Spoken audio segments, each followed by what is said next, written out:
Poderia dar como título a esta conversa do padre: A vós que me escutais, eu digo. Vamos repetir? O tema da liturgia de hoje é o amor aos inimigos. Jesus continua no Evangelho segundo Lucas, aquilo que nós chamamos, domingo passado, de o Sermão da Planície. Domingo que vem ainda terá mais uma parte desta passagem. Eu gostaria de ressaltar o tema com a primeira leitura desta liturgia, do primeiro livro de Samuel. O Senhor te entregou em minhas mãos, mas eu não quis te matar. O que é que está ali, no contexto dessa primeira leitura? Nós estamos no início da monarquia em Israel. Israel era um povo, olhava para os vizinhos, povos vizinhos, e percebia que os povos vizinhos tinham rei. E Israel quis ter um rei também. E então pediu ao profeta Samuel que lhe desse um rei, e Deus permitiu que Samuel ungisse um rei para Israel. E esse rei, o primeiro rei de Israel, é Saul, ungido por Samuel. E o que acontece? No tempo desse reinado de Saul, havia um povo que vivia guerreando contra Israel, os filisteus. Os filisteus eram inimigos do povo de Israel. E o exército de Israel era feito por voluntários. Quem quisesse se voluntariava e ia combater junto com Saul os inimigos de Israel, que eram os... Quem que era? Os filisteus. Os filhos teus não, né? Os filisteus. Então, esses eram os inimigos do povo de Deus, do povo de Israel. Bom, havia um homem chamado Jessé, de uma tribo, de Belém, e esse tinha vários filhos.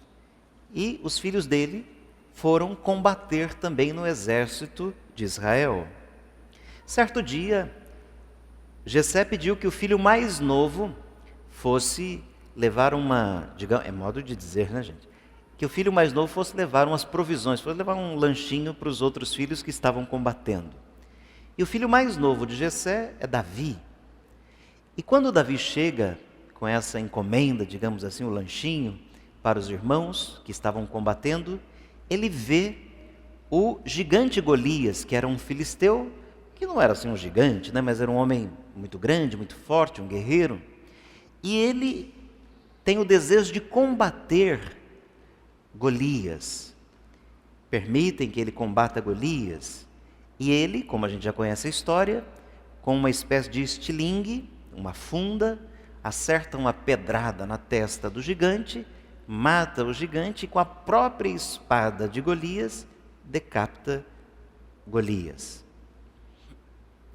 O menorzinho dos filhos de Jessé, o menorzinho de todos aqueles, venceu o gigante. O que aconteceu, mesmo se fosse hoje?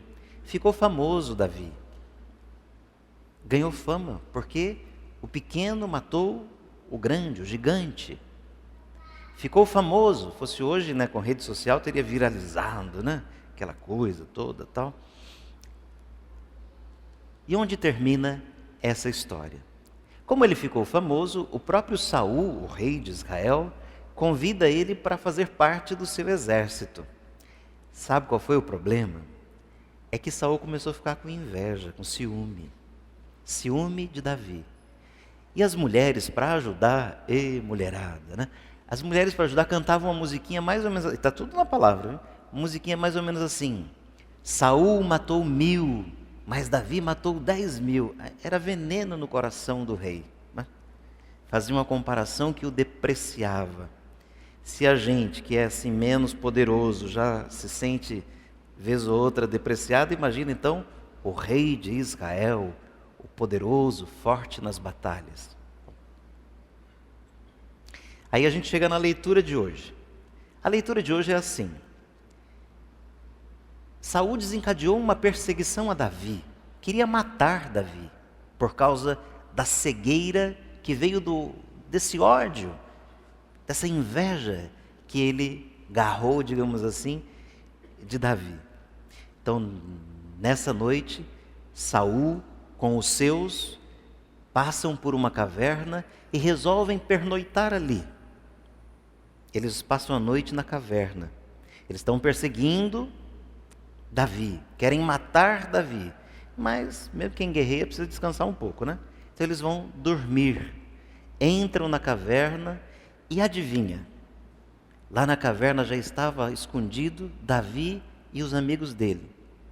Só que Saul e a sua tropa não viram que Davi estava lá.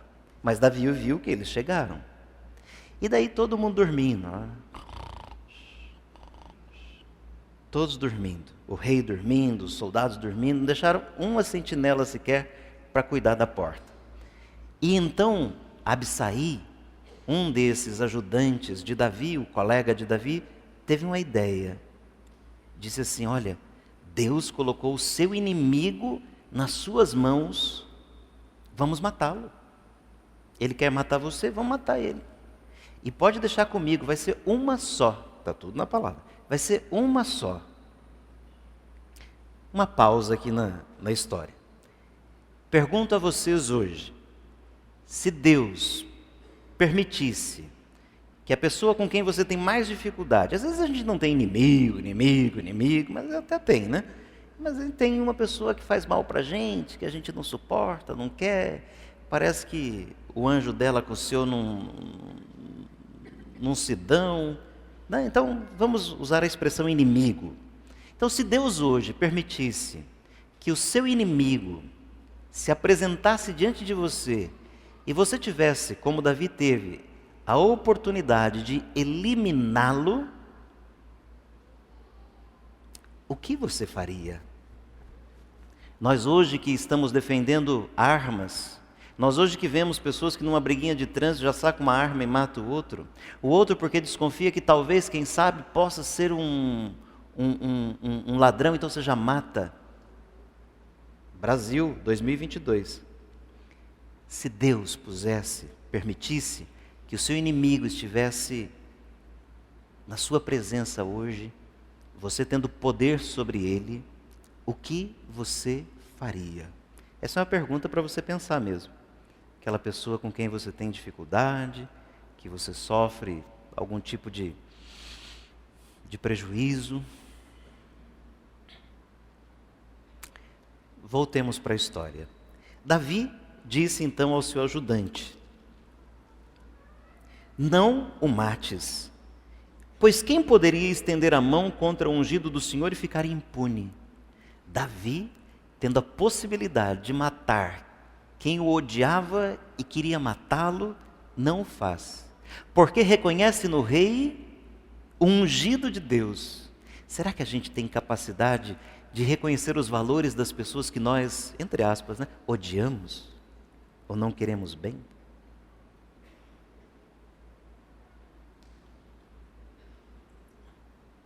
Às vezes, quando a gente está enroscado com um amigo, a gente já não ressalta as qualidades que ele tem.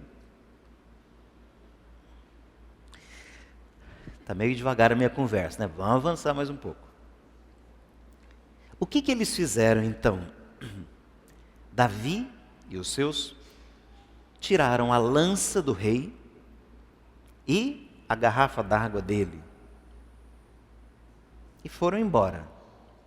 No outro dia de manhã, mandaram um recado: olha, eu estou aqui com a lança do rei, quer dizer, eu estava lá onde o rei estava, vocês nem me viram lá, vocês poderiam ter sido assassinados por mim, mas nada disso eu fiz. Olha aqui, a lança do rei e a garrafa d'água dele. Bom, o que aconteceu? Davi disse: pode mandar um dos seus soldados vir buscar essa lança, e o Senhor vai retribuir cada um conforme a sua justiça e a sua fidelidade. O Senhor vai retribuir a cada um conforme a sua justiça e a sua fidelidade. Pois ele te havia entregue hoje em meu poder, mas eu não quis estender a minha mão contra o ungido do Senhor. Eu volto à pergunta: se Deus permitisse hoje que o seu inimigo estivesse na sua presença, você tendo poder sobre ele, o que você faria? Como você agiria? Você que de vez em quando até ousa pedir em oração que o seu inimigo seja destruído.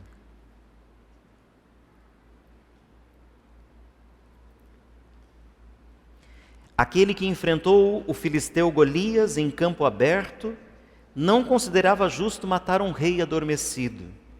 Ao ódio cego de Saul, Davi responde com o perdão e o respeito pela figura do rei ungido do Senhor. O perdão é o gesto máximo de amor e de misericórdia. Não é natural perdoar, natural é vingar-se.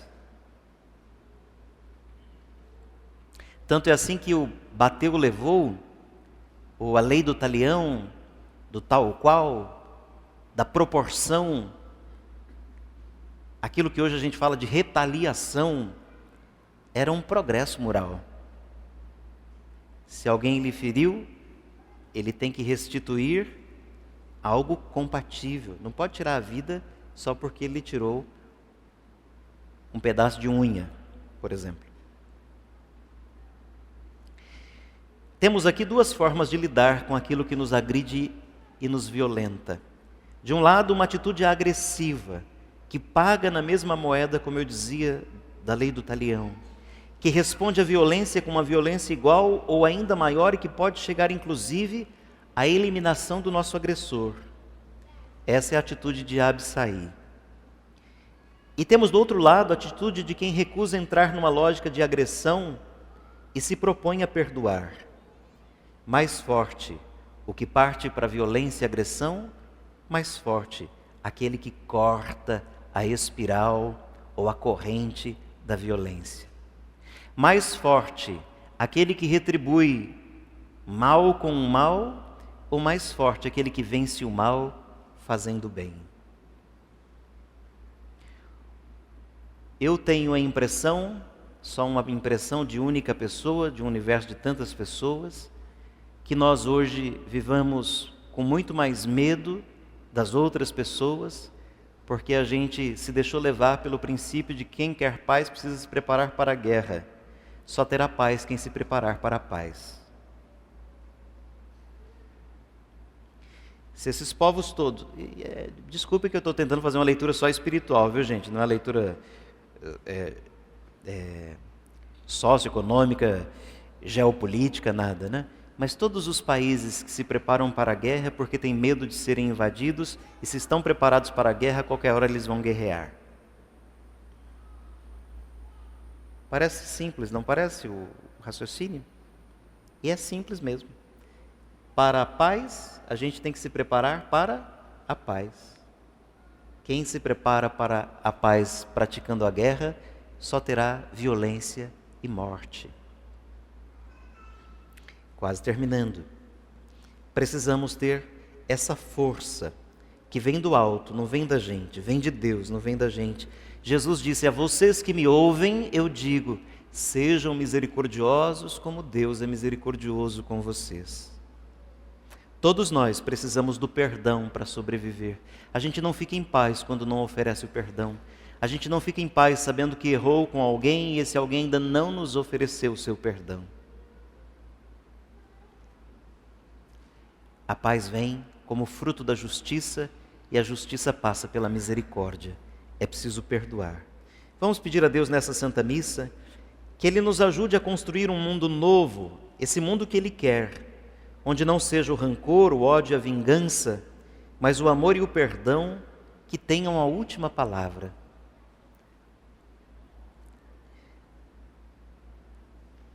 Todos nós aqui temos necessidade do perdão de Deus. Sim ou não? Será? Temos necessidade do perdão de Deus, sim ou não? Sim. Irmãos e irmãs, nós que suplicamos o perdão, temos o direito de negá-lo aos outros? Nós que suplicamos porque precisamos do perdão, temos direito de negá-lo aos outros? Dia desses, o Papa Francisco deu uma entrevista, ficou repercutida por aí, a um programa de domingo lá na Itália. E dentre tantas coisas ele disse assim que o perdão, na visão dele, não é um ensinamento da igreja, o perdão devia ser um direito humano.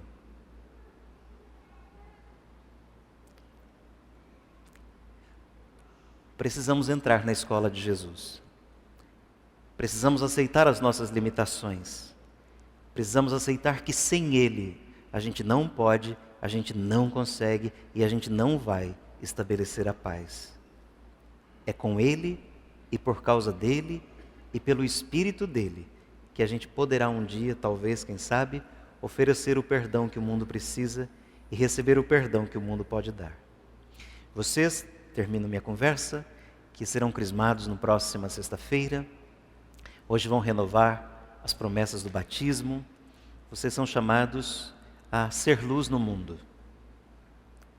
A violência é escuridão, a guerra é escuridão, a paz é a luz, o Espírito é a luz, o amor é a luz, o perdão é a luz.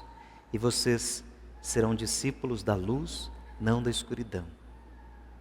Já lhes disse aqui outras vezes que é como se fosse assim: Deus é nosso Pai, sim ou não? Sim. Deus é nosso Pai. Então Deus pôs um dinheirinho na nossa carteira. Sim. O seu pai não pôs, mas depois ele coloca. Entregando o pai agora, hein? Pois é. Deus colocou um dinheiro, Deus, nosso Pai, colocou um dinheirinho na nossa carteira. É que hoje nem carteira a gente usa, né? Pôs um dinheirinho na nossa carteira. O dinheirinho que Deus pôs na carteira dos seus filhos, que somos nós, chama-se, a moeda do reino de Deus, chama-se amor. Então, Deus, nosso Pai, abasteceu a nossa carteira com o suficiente dinheiro para um dia, e todo dia Ele reabastece. E o dinheiro do reino de Deus chama-se... Como que é o nome do dinheiro do reino de Deus? Então, na carteira dos filhos de Deus, qual é o dinheirinho que tem? Aí tudo bem, você vai na vida e alguém lhe paga uma ofensa, você precisa dar o troco. Você vai na sua carteirinha e qual é o dinheiro que você tem para dar o troco? É isso. Quando a gente paga ofensa com ofensa é porque o diabo passou na nossa carteirinha e depositou um dinheiro falso. E quantas vezes a gente tem pagado as contas da vida nossa com o dinheiro falso que o diabo pôs no coração, na carteirinha da gente? O dinheiro, pode dizer, né, que Deus nos deu para viver é o amor. Para a gente ficar em paz sempre, é preciso fazer sempre o bem, sem olhar a quem, e procurar pagar o mal fazendo o bem. Não deixar que o violento nos vença, que o mal nos vença, que o diabo nos vença. Deus em nós para vencer todas as forças do mal. Louvado seja nosso Senhor Jesus Cristo.